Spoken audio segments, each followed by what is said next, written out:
Hello learners.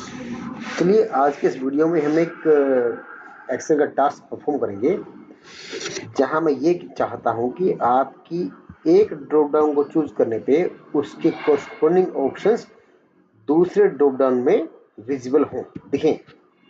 जैसे कि यहाँ पे मैं अगर एक क्यूजिन सेलेक्ट करता हूँ नॉर्थ की, मान लीजिए ये वाली, तो मुझे ये ऑप्शन दिखनी चाहिए। अगर साउथ की है तो उससे नेक्स्ट ड्रॉप डाउन में ये दिखनी चाहिए। अगर चाइनीज है तो ये वाली दिखनी चाहिए। चलिए इसे करते हैं। पहले हम बनाते हैं नेम्ड रेंज। अगर आपने मेरे पहले की वीडियो देखे होंगे तो आपको मालूम होगा कि नेम्ड रेंज क्या होता है। जब आप किसी एक रेंज को एक नाम देते हैं तो उसे बोलते हैं नेम्ड रेंज। चलिए पहले हम इसको बनाते हैं। Go to formula, go to name manager.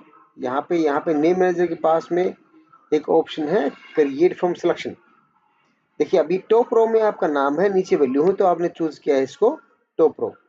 अगर आपके वैल्यूज हॉरिजॉन्टली होती और नाम आपके कॉलम में होती, आप लेते लेफ्ट कॉलम, राइट।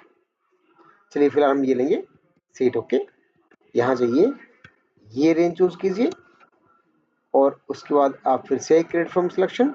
अब यहाँ ये लेफ्ट कॉलम को हटाइए, टॉप रो लीजिए क्योंकि आपके हेडर्स टॉप रो में है।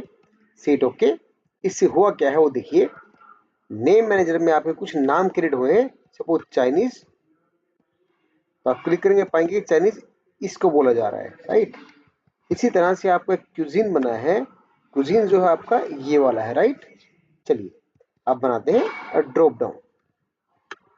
देखिए ड्रॉप डाउन के लिए कीबोर्ड से Alt D L प्रेस कीजिएगा या फिर यहाँ जाइए तो ये आपकी वैलिडेशन है, राइट। यहाँ जाइए, एनी वैल्यू की जगह पे आप क्या लेंगे, लिस्ट। आगे जाइए, सोर्स में डालिए नाम क्यूजीन, डाला आपने तो देखिए क्यूजीन के सारे ऑप्शन आ गई। अब आप चाहते हैं इस नॉर्थ की बेस पे यहाँ पे आना चाहिए, राइट। थोड़ा सा डेकोरेटिव के लिए मैं इसे कलर दे रहा हूँ, मान लीजिए ये वाला। यहाँ आप चाहते हैं कि दूसरा ऑप्शन आए, चलिए इसे हल्का सा कलर देते हैं। यहाँ पे डिपेंड यहाँ आना चाहिए, राइट। फिर से Alt D L प्रेस कीजिए। Alt D L is the shortcut for the validation list. यहाँ ये लिस्ट के ऑप्शन लीजिए। अब यहाँ पे आप किसी एक नाम को रेफर नहीं कर सकते। It could be north, it could be south, it could be Chinese.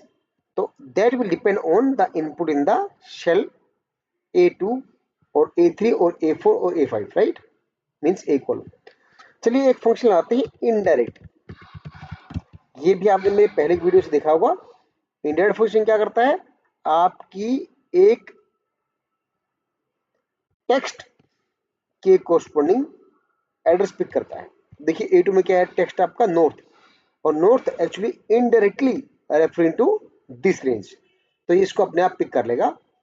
तो एक टेक्स्ट के फॉर्म में पड़े एड्रेस को रियल एड्रेस मानने के लिए आप इनडायरेक्ट फंक्शन का यूज करते हैं। मैं लिंक डाल दूंगा उसका, आप उसे देखिएगा कि इनडायरेक्ट फंक्शन करता क्या है। चलिए सीट ओके। देखिए क्या आए नॉर्थ के ऑप्शंस, बिल्कुल आए। मैं इसी को यहाँ तक कंट्रोल डी करता हूँ, आपको डिफरेंट ऑप्शन दिखाऊंगा। ये मैंने इसको डिलीट किया, नॉर्थ लिया, फिर मैंने लिया इसके अंदर चाइनीज। देखिए चाइनीज के आइटम्स आ गए लाइक ये मोमोज। फिर आपने फिर से यहाँ पे एक साउथ लिया, साउथ के अंदर आपके मसाला डोसा आ गया। फिर से आपने यहाँ पे एक नॉर्थ लिया, या सपोज मान लीजिए कि नॉर्थ में आपने कहा कि कढ़ाई पनीर, दैट्स ओके। फिर यहाँ पे आया आपने, फिर से आपने एक चाइनीज कुजीन ली, यहाँ से आपने सिंगापुर चाउमीन को ऑर्डर किया, राइट। इस तरह से आपने ये सब परफॉर्म किया। तो उसे बोलते हैं डायनेमिक ड्रॉप डाउन, यानी जो ड्रॉप डाउन आपके दूसरे पे डिपेंड है, या फिर डिपेंडेंट ड्रॉप डाउन। एक अच्छा टास्क है, आपको आना चाहिए, आपको सीखना चाहिए। इसी तरह सीखते रहिए, सिखाते रहिए, नॉलेज की जर्नी रुकनी नहीं चाहिए। Keep sharing my videos, keep learning from them. Thank you so much.